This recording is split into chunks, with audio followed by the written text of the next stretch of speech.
Is that okay? Uh, For any of you joining today, thank you so much for joining here on the live. My name is Priya and I am a consultant here at Teach2030 and Commonwealth Education Trust. This is a 15 minutes co-hosted workshop, which I know that you're going to take away at least one really important strategy that you can use into your classrooms tomorrow as well. Fanny, thank you so much for joining from Malawi. Eddie, it's really lovely to see you joining from Liberia as well. You're a TVET instructor. Thank you so much for joining. Anyone else who would like to share where they're from, that would be great. Hugh, hello, lovely to see you. And James, thank you so much to see you, and lovely to see you as well. Now, before we begin, I think there's quite a few of you who've joined us today, which is great. And what I would like to do is just ask you a question, and it's through a poll question, actually, that I would like. Hi there, really lovely to see you as well, from India too. Wonderful. Alice from Nigeria, thank you so much for joining. I'm going to ask you a question on a poll question on Zoom that you can see. If you are joining on Facebook, you can also join in as well by just writing a yes or a no. I'm going to launch this poll question for you, and the question is, are you a Teach2030 user? And I'd love to know if you are a Teach2030 user, meaning through one of our courses as well. So if you can vote into the poll, that would be great. And here's your question. You will see it on your screen, and you can answer on the screen in front of you as well. Wow, brilliant.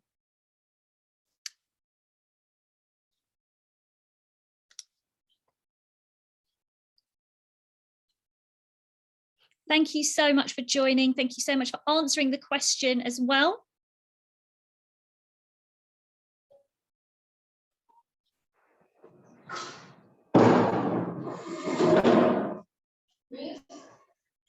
I have permission. Cannot talk.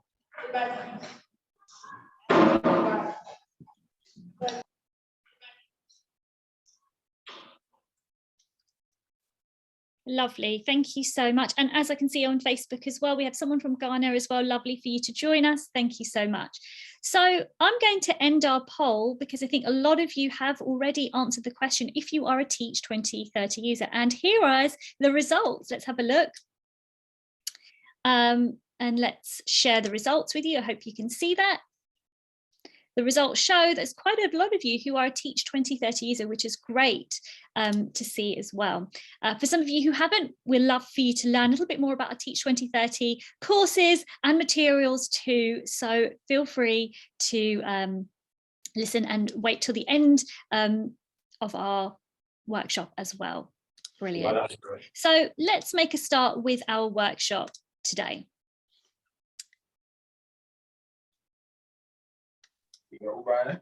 So for the next, say, 6 months or so, we're looking at a series called Differentiation and Inclusion.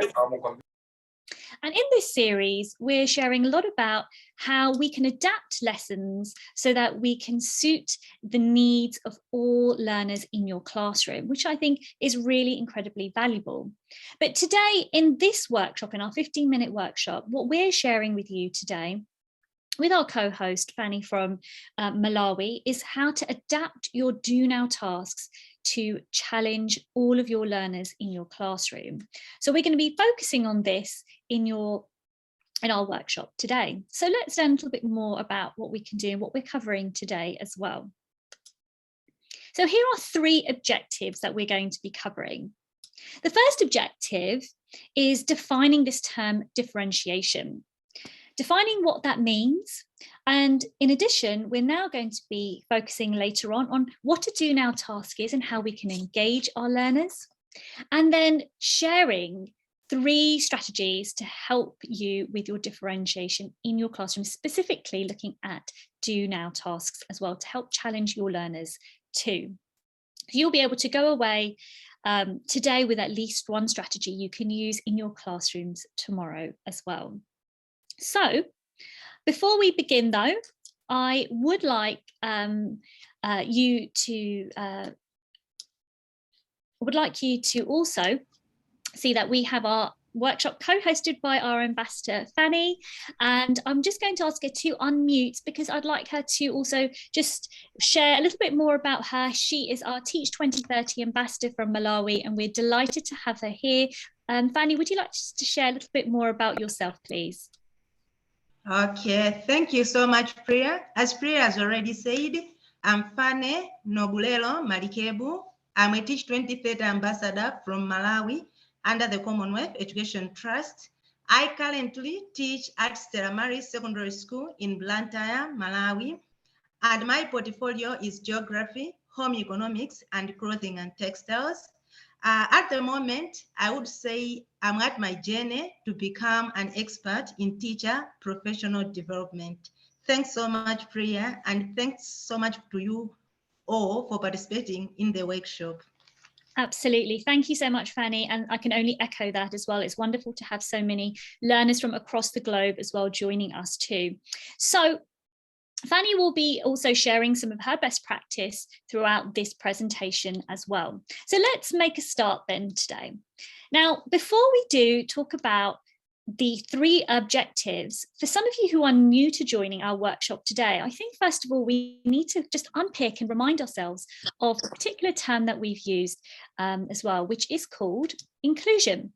What does that term inclusion mean? So let's just remind ourselves, what does that mean? So in the comment box, could you write down whether you think it's A or B? So does inclusion mean supporting the needs of all learners, or is it provide learning opportunities? Could you put down in the chat box or in Facebook Live as well what you think the definition or what you understand by that term inclusion, typing in A or a B. Thank you so much for your comments on Facebook Live, I can see as well.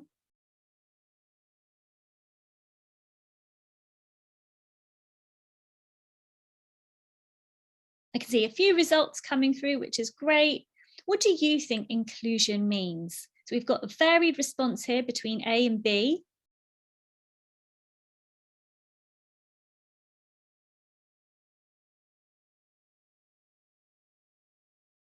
And I'll just keep that open for another moment or so as well.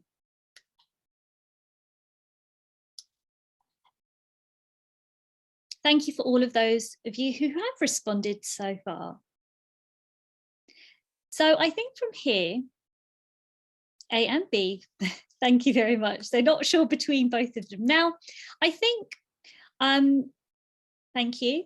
I think for a lot of you who have actually put down a particular response already, quite a number of you have put down B, which is quite interesting as well, providing learning opportunities. And I do agree, it is providing lots of learning opportunities. But I think the key part of inclusion is that it's for all learners. And this is the key part that we shared last month in our workshop.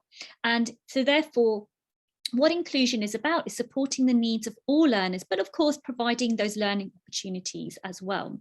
So based on that, as we've just done a bit of a reminder and a recall of what inclusion is, we're now going to be focusing on our first learning objective, specifically looking at differentiation. So let's have a look at this term differentiation and, what do you think about this term? So first of all, have you heard of this term differentiation? Before we define it and give you the answer, first of all, I'd like to know, have you heard of this term differentiation? So in the chat box, whether you're joining live on Facebook, I can see a few people on Facebook, as well as on Zoom as well. Can you write down a yes or a no? Have you heard of this term differentiation? Wow, loads of people learners have heard of the term differentiation. Brilliant, fantastic. Now, this really nicely leads me to my next question. And your next question is this. Thank you so much for participating, for all of you across the globe as well. In the comment box, can you write down some of the words, or just even a word, that you would use to describe what differentiation means to you? So many learners here have joined in and said, I've heard of differentiation, but what word would you also describe as differentiation? What words would come to mind when you think of that word differentiation? So I've got an example at the bottom, amending learning practice as an example. Thank you so much for joining on Facebook. I can see some of you have also responded too. Thank you so much. Treating people differently based on some parameters. Okay. Meeting the needs of all learners. Thank you, Najat, for that.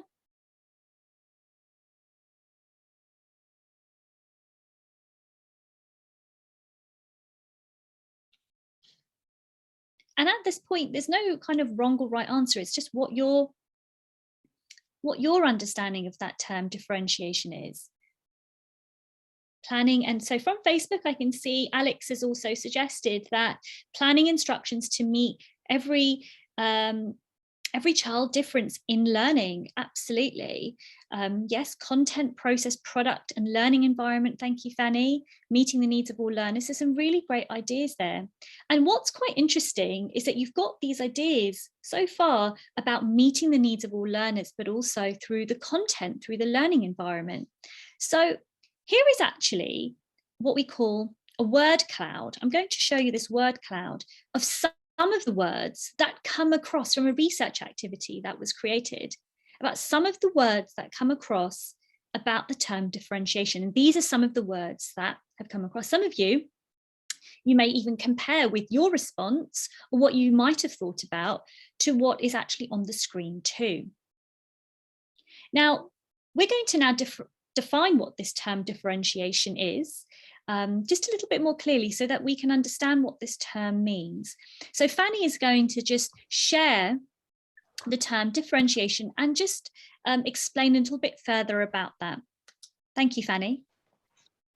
Yes, based on what we have discussed so far, it is clear that differentiation is tailoring instructions to meet individual needs. For instance, some of us in this meeting today, we are teachers in the classroom. Some of us are administrators in schools. So it is recommended that as teachers, when we are teaching these students or handling these students in our schools, we are supposed to appreciate their similarities and the differences in our classroom, in our schools, and during our lessons. So teachers are supposed to adapt to what they are teaching to meet the needs of these students. This means making content more challenging or simplifying for students based on their levels. Okay, great. Thank you so much for sharing that. And we're going to show you some examples of that as well. But looking at this idea of differentiation, if we look at what we're covering today in terms of our title of our workshop today, the question, if we go back to it, is how to adapt your do now task to challenge every learner. So what do we mean by that? Because we're just focusing on a particular point of our lesson. So Fanny, would you like to just cover a little bit about what each of these areas mean of our workshop before we actually start giving some strategies away too? Oh, one moment. Yes, in relationship. Yes, in our relationship to our today's topic, which is differentiation, when we talk about adapt, the first thing which comes in our mind as teachers, or which should come in our mind as teachers, is change and tweak. So in order for us to adapt to an environment whereby we ensure that we take on board different students with their different needs, right? Or similar students with the similar needs in the school, we are supposed to consider change and we have to tweak.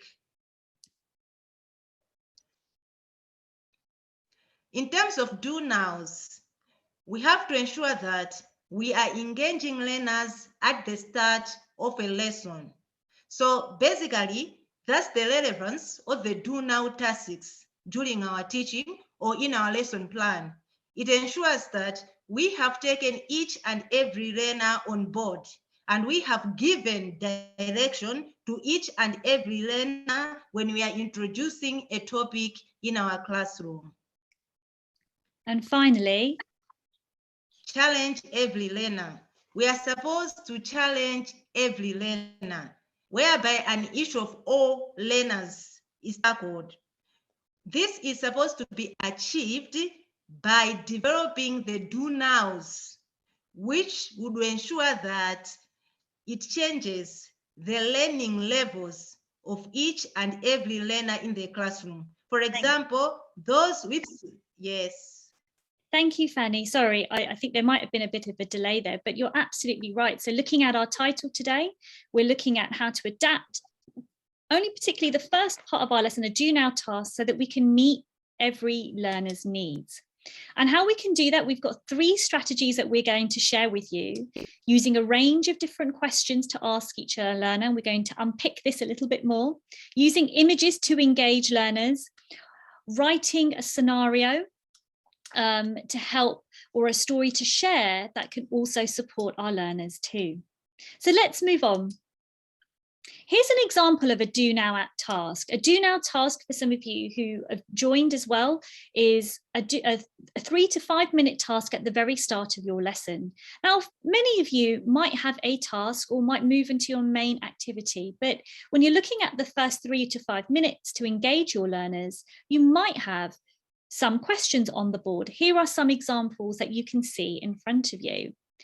But if we want to try to differentiate this and challenge all of our learners, here is one little change that you can possibly do to your particular start of your lesson.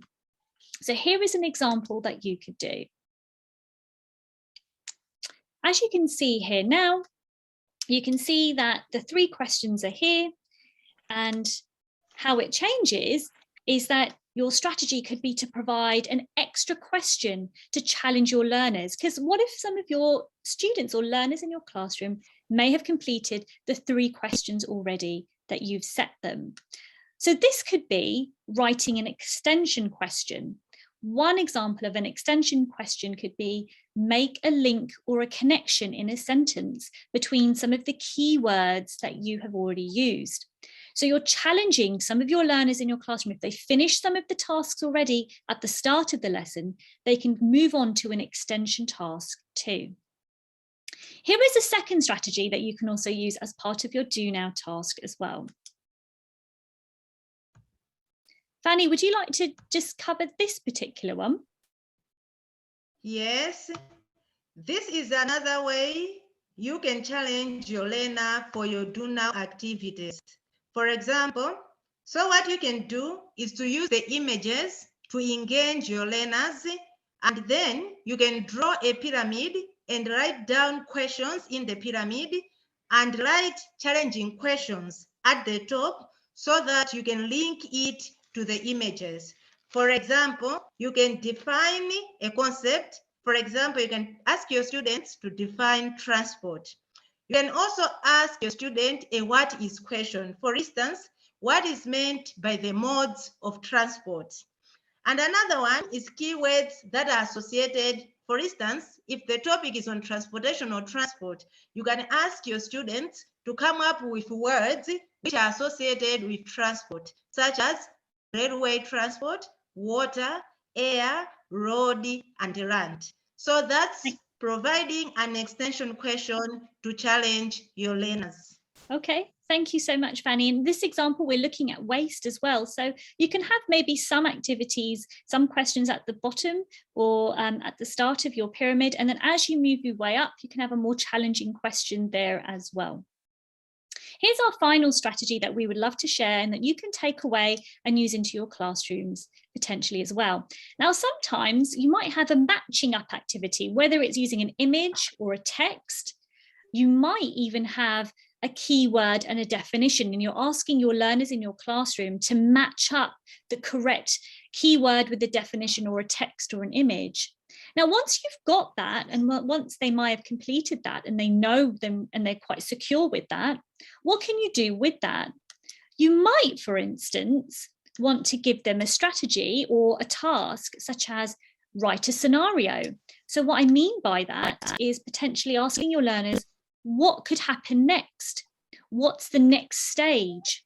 Or you can ask them a question of why you think this is, but asking them to write a scenario will often give them some time to think about what they've engaged with at the start of a lesson and how they can also bridge the gap between maybe things that they're not sure and make some suggestive guesses on that as well. These are just 3 suggestions or 3 strategies that you can do at the start of your lesson to help challenge your learners for a do now activity. So now that we've shared 3 of those strategies, we're coming towards the end of our workshop today, but stay tuned because we still have a few more things that we'd love to share with you as well. So to consolidate a little bit more about what you've learned, what we've covered today is the following 4 areas. Get to know your learners in your classroom. Use a do now activity in your lessons consistently, because then your students will be able to engage at the start of your lesson with what task you want them to do or complete for that particular activity. Try new strategies in your classroom that include a challenging task for your learners as well, and reflect on your classes and your teaching, how you can adjust your planning to support all your learners too.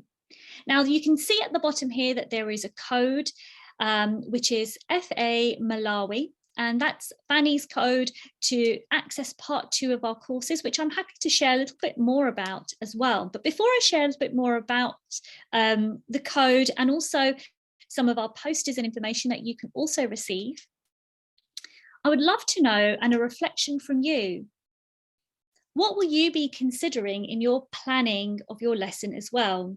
So my question to you is this. What I would like to know, if you can write in the comment box, is what will you choose as a strategy in your classroom, maybe this week or maybe even tomorrow? From the 3 strategies, what would you like to implement? What would you think you might use? Is it an extension question? Do you think it could be a challenging question using a story or a scenario? What would you probably like to think about and consider for your do now tasks? I'll give you a moment just to add your response there as well.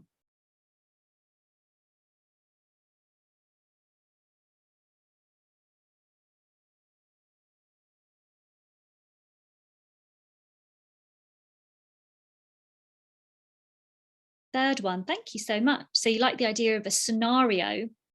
What could they do next? What could your learners do next based on you've shared one particular aspect? What could they do with that? Maybe create a challenge answer, answering more challenging questions to the top of the pyramid. The second one,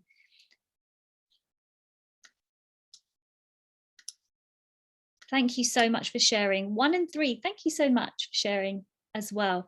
A challenging question 2. Wonderful. And maybe you could give your students a reward and give them an initiative to say, if you try this challenging question, maybe you can receive an extra reward or something as well.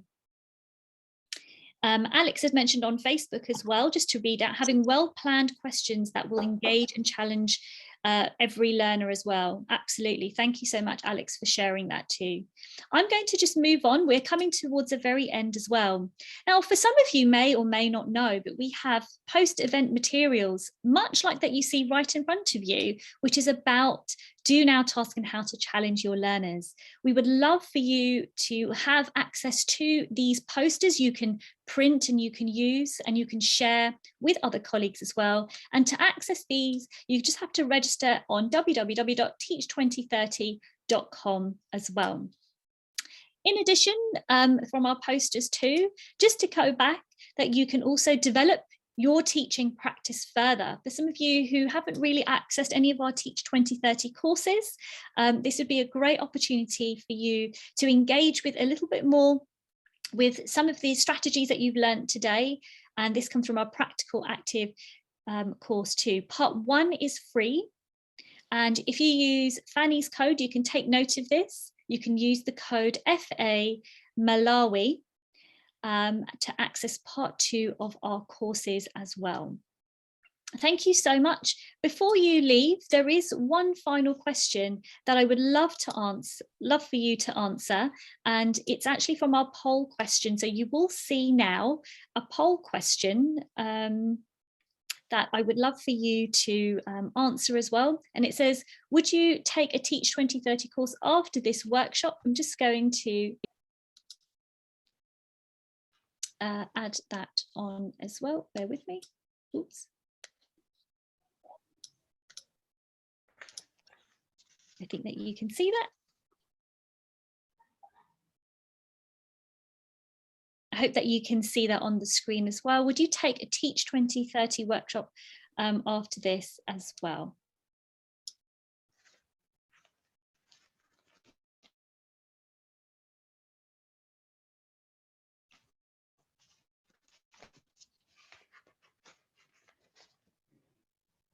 Thank you so much for all of you who have voted. I know some of you have already taken some of our courses already, so thank you so much for that as well. But I can see that some of you can even revisit the courses as well too. I'll just wait another 10 seconds or so just for anyone else who would like to join as well. I know that for some of you on Facebook may not be able to see the poll, but you can write down a yes or a no. Thank you so much. I think some of you have also responded with a yes too.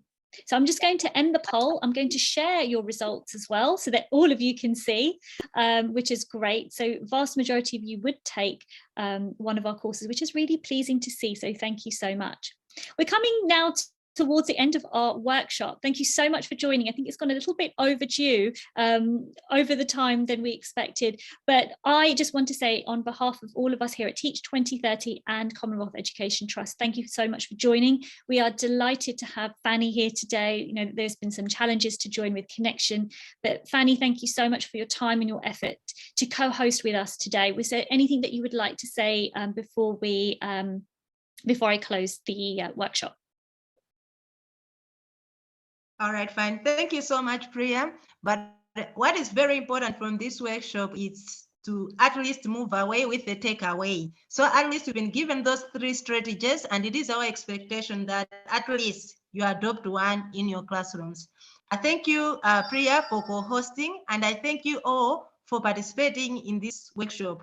Absolutely. It has been so great for us. Yes, it has been so great for us. Thank you so much. Yes, thank you so much. I can only echo what Fanny has said. Thank you so much for all of you who've joined, participated. We really appreciate it. Please do continue to share our workshops with your colleagues and the courses too, with your colleagues and teachers too.